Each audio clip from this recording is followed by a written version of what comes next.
Welcome to the Extraordinary Marriage. I am Connie Durham, your host today. And yes, we are talking about the 10 deadly sins that will crush your marriage. And guess what? Many people are not aware of these. And if you're not aware of them, how in the world can you overcome them? So today I'm going to share them with you so that you can look and say, oh my gosh, I do that. I didn't know I do it, but I do it. So I want you to make sure you finish this episode all the way till the end so you don't miss anything because all 10 are important. Some are pretty hard, and some are just natural things that we happen to do as human beings. A lot of things happen by our personality styles. Some people are more critical. Some people are more happy every day. Some people don't have a lot of emotion. And a lot of those things go back to the personality styles, the things I talk about where I call them behavior styles. It's like we're each ingrained with particular behavior styles. Now, those are changed a little this way, tweaked this way and that as we're growing up and our mom and dad get after us for certain behaviors. But way too often, certain behaviors are allowed to go on and on and on. Kind of like disrespect. That's not one of them today, but like disrespect. If you learn to respect yourself and you learn to respect your parents, you learn to respect your friends, you learn to respect your boss for their position, then life looks a little different. I had just gotten a book on how to have a great attitude, and I'm not talking about that today, but how to have a great attitude. I mean, it makes the difference of whether you wake up in the morning feeling hopeful and great and thinking about the things you have to do in a hopeful, great manner, or if you wake up in the morning, and I have to say, I used to be like this. I always said I could have that t-shirt or that sweatshirt that has like instead of thank you Lord it's morning, oh Lord it's morning, like they usually had like a kitty cat or a dog or something like that on there. And I used to have that, but I have overcome that with paying attention and being aware of my behavior and the things that are draining my energy. So that's going to be coming up soon. I'm going to be doing a 5-day on confidence and how to build your confidence. But today we're looking at the 10 deadly sins that will crush your marriage. And as you hear these, you might like jot down the ones that you're like, oh gosh, I do that. I wouldn't mean to do that, but I do it. So here they are. I also saw this morning, and it was astounding to me. It's a simple statement by Sarah Young. She says, self acceptance, self acceptance is the path to self forgetfulness, which is the royal road to joy. Self acceptance is the path to self forgetfulness, which is the royal road. Can't already say that royal road to joy. Why is that? Because when we're thinking about ourselves all the time, it's about me. Are you thinking about me? Did so and so include me? Well, what about me? And I call that me-itis. I do that often in some of my courses and my training. Me-itis. Nobody wants to have me-itis. I think we're born with it, but nobody wants to have me-itis. Self-acceptance, accepting yourself helps you be forgetful of yourself. And that means that you are thinking about others. All right, here's number one. I'm just going to get this one out of the way. It's probably the nastiest one, the most horrible one. And that is, of course, infidelity is one of the first most deadly sins because it crushes and ruins a marriage. But that's not what today's about. But I wanted to get it out of the way because it's true. Because infidelity is deceitful. Somebody's shaking their head. Somebody's shaking their head. And they're like, yeah, it is. It is the ultimate selfishness. And It is truly a person who is undisciplined. But remember, so much in our attitudes, our values, the way that we do things is learned. Now, that doesn't mean if that happened in our family that we're going to do that too, but you need to be aware of it. So many things are learned. Number two is anger. People who have an angry spirit don't realize what it does to all the people around them. It is like walking in after work. Maybe the household's been happy. They've been watching cartoons with the kids, People are, the wife is cleaning house and maybe she's making dinner and it's been a great day. Dad walks in and he's in a mood or he's had a bad day or something is crucial at work and he's feeling the pressure, whatever the reason is, and he explodes all over everyone. There is a particular personality style that anger is their top emotion. And when that is their top emotion, they get angry when they're driving for people cutting them off or being in their way, simply being in their way. They get angry when something silly, stupid happens. Instead of laughing, they get angry. Like I said, if they've had a bad day, they get angry. And there again, if you can be aware of these behaviors, if this is you, pay attention. If it is your spouse, pay attention and understand that it's not about you. It is about their top emotion or baggage they're carrying in their life that causes them to be moody or angry. Stress at work is really hard. I don't do so good under pressure either. I don't usually get angry. I usually crumble. That's a little bit about me, right? But anger, be aware of your anger. If you have a tendency to get angry, and if it is your spouse that does that, know that it's not about you. They come into the room, it explodes all over everyone else, and then they feel better. They got it all out. The pressure, it's like a pressure pot, and it blows. It blows all over everything else, and then it feels better. Number three is self absorbed. Now, when we're children, we are self absorbed. We're literally born that way. But we have to be careful not to be so self absorbed that whenever we sit down to talk with our spouse, that all we can do is talk about ourselves. Okay, yes, I do that often. So I spill it all out. And then I say to my husband, "Oh, how was your day, honey?" I just tend to do that. We've been married a very long time. I think he's used to it. But you know what? I don't mean to be self absorbed with what all's gone on with me, but hey, I've been with me all day and no one else. Sometimes we're self absorbed with our own problems. We're self absorbed with how we feel. We're self absorbed with how we think other people think about us. But there again, awareness, that's our key word today is awareness. Awareness is everything. When we're aware, we can start to make small changes. And if it's your spouse that is self-absorbed, put up your finger and go, wait, wait, wait. Can you listen to me a few minutes? Can we take turns on this? Right? Because they might not be aware. They're just expressing themselves. Some people express themselves with lots of words, and other personalities express themselves with very few words. In our earlier days, I think my husband never, well, he does express himself in many words, but he never expresses pain or frustration so very rarely that if he ever uses words for those things, or he says, man, my knee is killing me.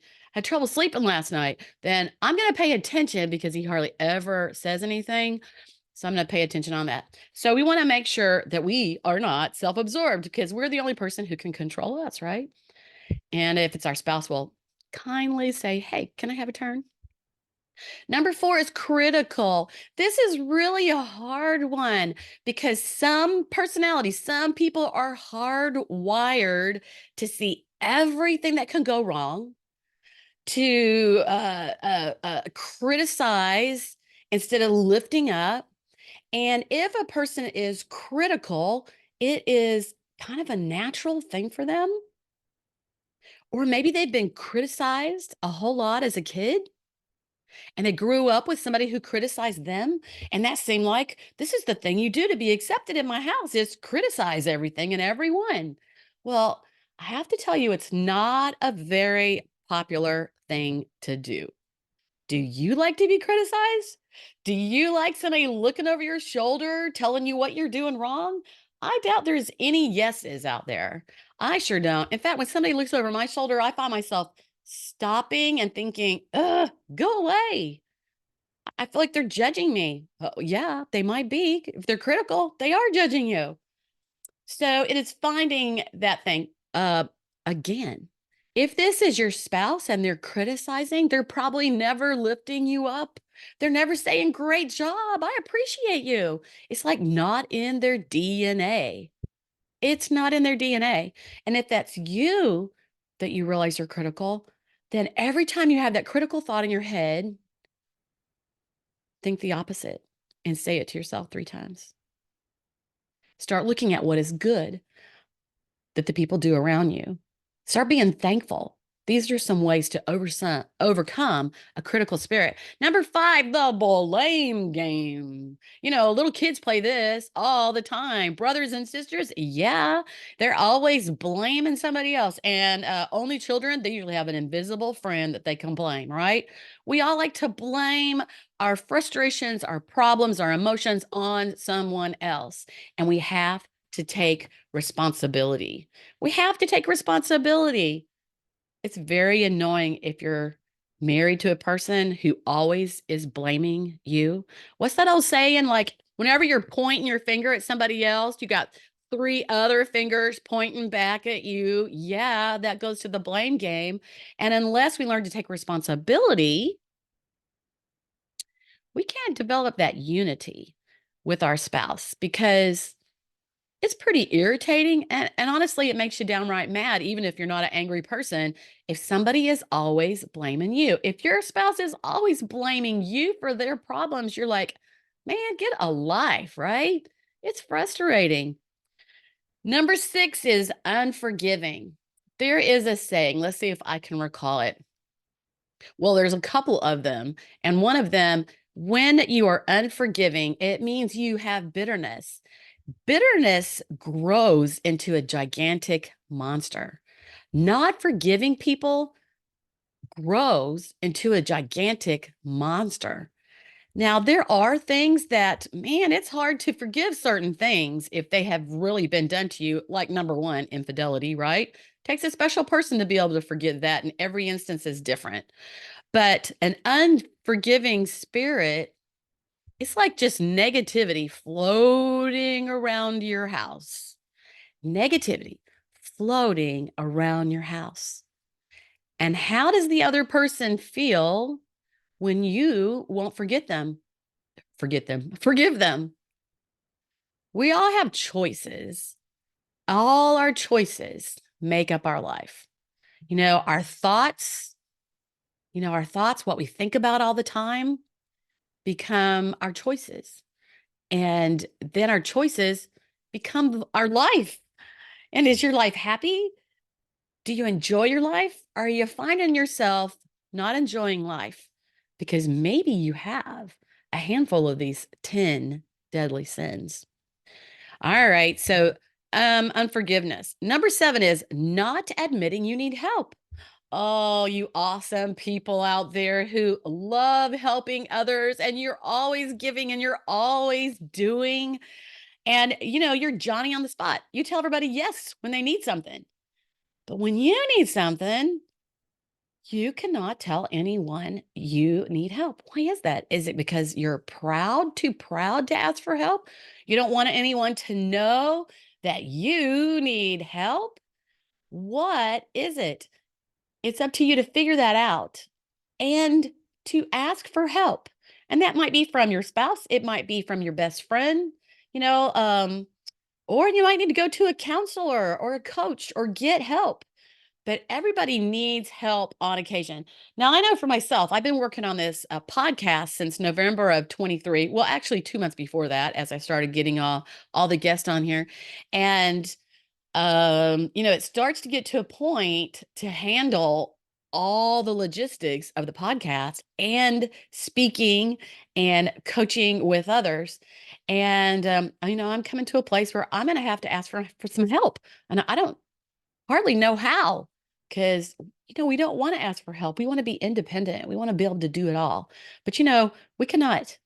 We cannot. All right. Number 8 is arrogant. Yes, there are some arrogant people out there who want to appear to be a certain way when they are actually another way.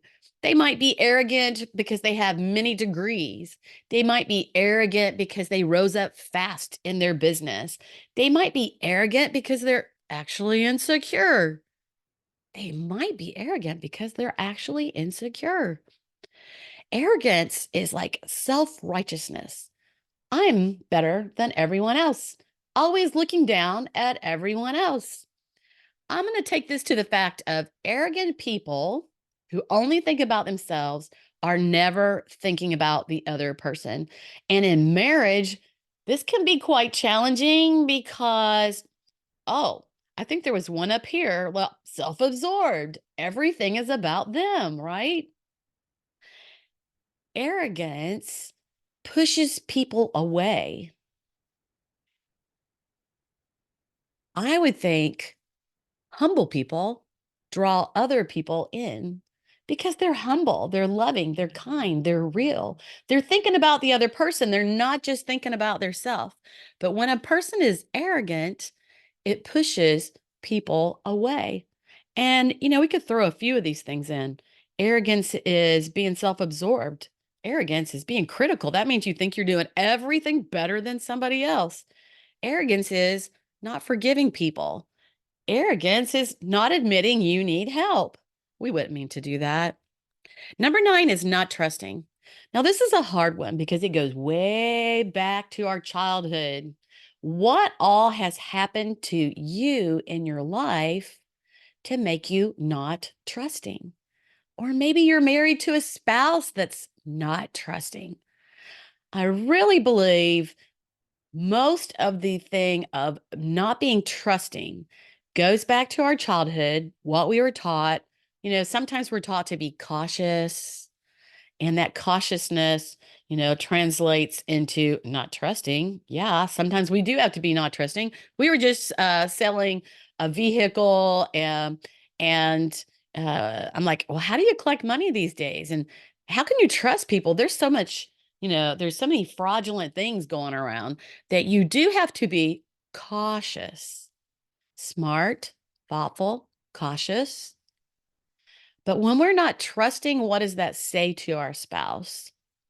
Well, I have the most wonderful husband in the world for over 40 years, but I'm going to confess to sometimes I even have that.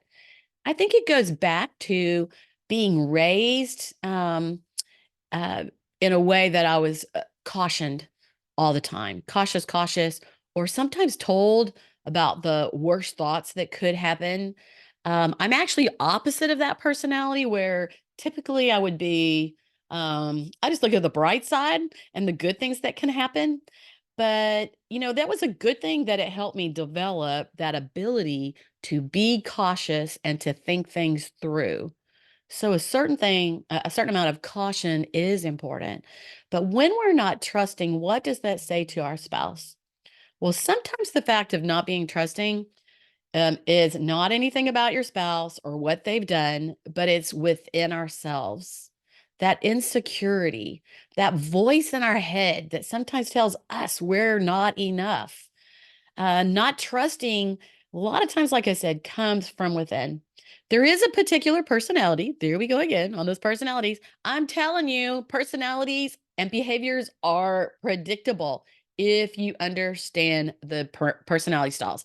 I teach communication secrets for marriage. And guess what? Communication secrets for marriage is more than that. It is communication secrets for life. Once you understand the methods of behavior styles, personality styles, you begin to understand yourself better, you understand your spouse better, and you understand your children better. That teenager that you're not able to get along with, that 2-year-old who's throwing themselves on the floor, that boss who is annoying you. Once you understand the communication styles, they're not just for marriage. This is about people. People of every style. It doesn't matter your color, your size, your shape, your popularity. It is all about behavior. And we're all people, and we're all the same when it comes to the different behavior styles. The last one, number 10, is failure to communicate your love. If you're angry all the time, if you're self absorbed, if you're critical, if you're playing the blame game, if you're unforgiving, if you won't ask for help and you're frustrated, if you're arrogant, if you're not trusting, you're having trouble communicating. Now let's turn that around because you're like, that's not me, that's my spouse. Yeah. So if your spouse is angry, self absorbed, critical, blame game, unforgiving, not asking for any help, arrogant, not trusting, yeah, you're having some trouble in your marriage. We don't all come from the womb ready to communicate. You know how some little kids talk a lot and some are super quiet? Well, that's also goes back to the different behavior styles. Some talk and they tell you everything, even things that you don't really want to know. And then others, they just won't open up. There's a problem. They're hurting inside. They're frustrated. They feel unloved, but they're not going to tell you. They're not going to tell you because they don't communicate. One way to communicate love is to go back to, it's either episode 3 or 5, I think, and it is about the love languages. It's about the love languages. Love languages are something that we need in order to feel loved. And if somebody's mad at me all the time, if they're blaming me or if they're not forgiving me or, they're not trusting me, I'm not feeling loved. But when we're not feeling loved, are we able to tell the other person? Will they listen? And this is why you can do the communication secrets for marriage all by yourself. Because when you do it all by yourself, there's an on-demand class, and about 3 or 4 times during the year, I have a live class. And it's a lot more lively because it's full of stories and examples. But that on-demand class, it tells you the facts. In fact, you could do that one and then do the live class. And when you understand yourself and you're aware of some of these 10 deadly sins that crush your marriage, then you alone are able to make some difference. But when you both do them and you start having a conversation, it gets bigger, bigger, and better. And everything takes time. Nothing is instant, only the microwave. Nothing is instant, only the microwave. So why not put your relationship in the crock pot? The crock pot to a better future by understanding yourself and your spouse more. Well, today what I have for you free is the fresh insights. And I can only take so many, but guess what? Many won't ask for help. But if you want to ask for help, you can grab one of my spots. It is fresh insights, and it is a 40-minute complimentary time that I'll talk with you, chat with you, maybe give you some pointers, help you in your direction. Oh my gosh, when we're frustrated and we're having trouble, the main thing is having a listening ear and somebody who understands. And that can be all it is 40 minutes where we just talk about these things. But if you need more, I do coaching. And it takes a few months to kind of get through things and to work through challenges. But besides coaching and listening privately and personally to you, everything's private. A private and listening only to you. Here, I repeat myself. Um, Everything takes time. So you can work through things by talking it out and learning the communication styles. And I teach that I have a 3-month program. During the 3-month program, well, we talk every week. and I help you figure it out. Figure out maybe some challenges you're having and figure out the challenges that, yeah, we could figure out your spouse too, even if they don't take the assessment. So, my name is Connie Durham, and I want to finish up with this because we started with attitude, didn't we? A positive attitude causes a chain reaction of positive thoughts. Imagine that. Events and outcomes. It's a catalyst and it's a sparks. And it sparks extraordinary results. And that's by Wade Boggs. Let me read it one more time because it really is good. A positive attitude causes a chain reaction of positive thoughts, events, and outcomes. It is a catalyst and it sparks extraordinary results. I'm Connie Durham, and thank you for listening this week. See you next week.